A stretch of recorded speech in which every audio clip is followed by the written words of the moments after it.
آپ کیا بات کر رہے ہیں؟ صحیح مسلم کی حدیث ہے، نبی پاک علیہ السلام نے فرمایا بیماری متعدی نہیں ہوتی، ایک سے دوسرے کو۔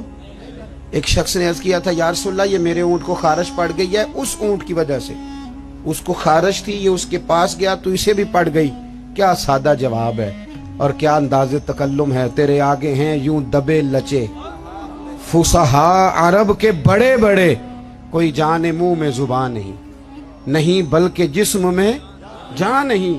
کہا جناب میرے اونٹ کو اس اونٹ سے خارش پڑ گئی، تو ایک جملہ کہا نبی کریم نے۔ حضور فرمانے لگے تیرے اونٹ کو تو اس اونٹ سے پڑی ہے، تو یہ بتا اس اونٹ کو کہاں سے پڑی تھی، اس کو کہاں سے پڑی تھی؟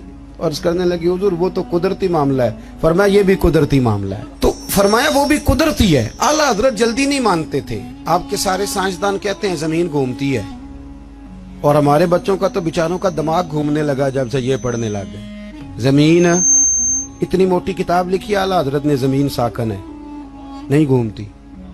پریشان ہو گئے آپ؟ میرے پاس ہے، لینی ہوئی تو لے لینا، اتنی موٹی کتاب ہے، اور 300 کے قریب دلائل دیے کہ زمین ساکن ہے۔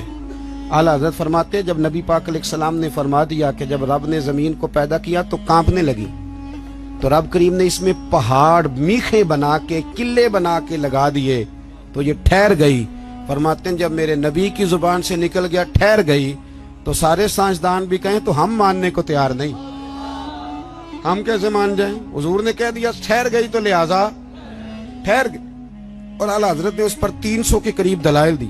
ہمارا تو اصل مسئلہ یہ ہے کہ ہم پڑھتے ہی نہیں، اور پھر کچھ لوگ بڑی محبت سے کہتے ہیں جو اب تو سائنس بھی یہ بات مان گئی۔ تو میں نے کہا سائنس نہ بھی مانے تو ہماری تو کوئی مجبوری نہیں، سائنس نہ مانے سائنس ہماری تو مجبوری اللہ رسول ہے، سائنس ہماری مجبوری۔ سمجھ آ رہی ہے بات کی؟ اسی طرح اعلیٰ حضرت کے زمانے میں کسی نے کہا تھا کہ کشش ثقل ہے، زمین چیزوں کو کھینچتی ہے۔ دلیل کیا دی؟ کہنے لگا جی وہ سیب گرتا ہے تو زمین پہ، امرود گرتا ہے تو انار گرتا ہے تو زمین کھینچ لیتی ہے۔ اعلیٰ حضرت فرمانے لگے کوئی سارے پاگل تو نہیں نا سامنے بیٹھے ہوئے کہ سائنسدان جو کہیں گے ہم مان جائیں گے۔ فرمانے لگے آدھا کلو کا سیب کھینچ لیا، انار کھینچ لیا، امرود کھینچ لیا، غبارے میں 1.5 چھٹانک ہوا بھر دو تو وہ زمین سے کھینچا نہیں جاتا۔ یہ عجیب فلسفہ ہے تمہارا بھائی کہ زمین اپنی طرف، بیالوجی والے تھک گئے کل یہ بیان کر کے، ہیں جی فزکس والے بیچارے تھک گئے رٹے لگا کے۔ تو اعلیٰ حضرت فرمانے لگے تمہارا کسی عقل مند سے پالا نہیں نہ پڑا، او خدا کے بندو اتنا موٹا انار سیب امرود کھینچ لیا تو 1.5 چھٹانک ہوا تھی غبارے میں، وہ نہیں کھینچا گیا۔ تو حضور پھر آپ بتائیں معاملہ کیا ہے؟ تو اعلیٰ حضرت فرمانے لگے معاملہ یہ ہے کہ ہر چیز اپنی اصل کی طرف لوٹ جاتی ہے۔ چونکہ امرود زمین سے پیدا ہوتا ہے تو زمین میں آ جاتا ہے، چونکہ انار زمین سے پیدا ہوتا ہے تو زمین میں آ جاتا ہے۔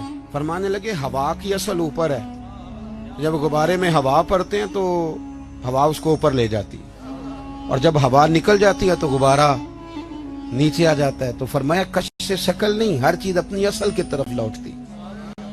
انسان کہاں سے پیدا ہوا؟ مٹی سے، جائے گا کہاں؟ چونکہ اس کی اصل مٹی ہے، مٹی دیں تے مٹی رہنا ہی ایویں کا دی بلے بلے، اج مٹی دے اتے بندیا تے کل مٹی دے تھلے۔ تو بھائی اعلیٰ حضرت نے نظریات کا تحفظ کیا۔ تیسری بات، اعلیٰ حضرت فرماتے تھے کہ دین میں خودداری اختیار کرو، عزت نفس، دین کو فار سیل نہ کرو۔ آ گیا ملا